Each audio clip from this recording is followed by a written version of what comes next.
Le droit du travail donc, interdit un certain nombre d'activités aux travailleurs mineurs, dont les élèves donc, qui sont en stage en exploitation, en exploitation agricole, donc en stage ou en apprentissage dans les exploitations.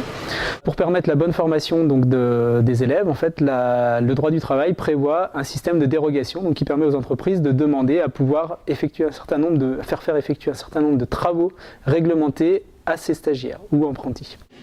La démarche de demande de dérogation a changé en octobre 2013. Avant, chaque entreprise devait faire une demande de dérogation pour chaque stagiaire ou apprenti qu'il recevait chez lui. Maintenant, la demande de dérogation n'est effectuée qu'une fois tous les 3 ans. Le côté négatif étant que donc, cette démarche de dérogation est un peu plus complexe qu'avant, notamment au niveau de la liste d'équipements que le stagiaire sera amené à utiliser. Donc cette liste d'équipements est à renseigner donc, par l'entreprise de façon précise dans le formulaire de dérogation.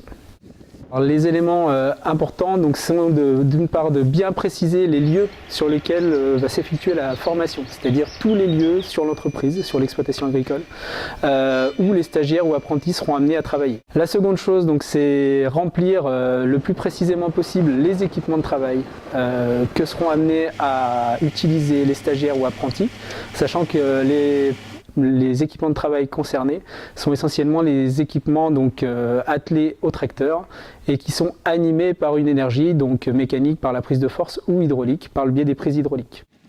Est concerné par la demande de dérogation certains produits dangereux, classés comme dangereux donc, par le Code du travail. On pense tout de suite sur une exploitation agricole aux produits phytosanitaires. Nous, on conseille donc de ne pas faire utiliser ce type de produit aux apprentis ou stagiaires. Par contre, sont également concernés des agents type agents de désinfection ou agents de nettoyage qu'on rencontre par exemple en exploitation laitière pour le lavage des installations de traite.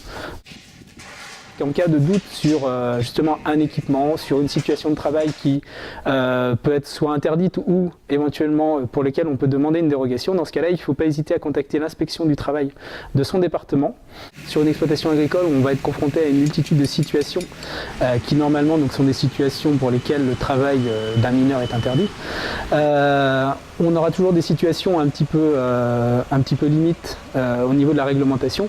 Mais donc l'élément important, c'est effectivement prouver sa bonne foi et montrer sa bonne volonté par rapport à, d'une part, l'évaluation des risques et puis la prise en compte justement des risques par rapport à un jeune en formation, qu'il soit apprenti ou stagiaire.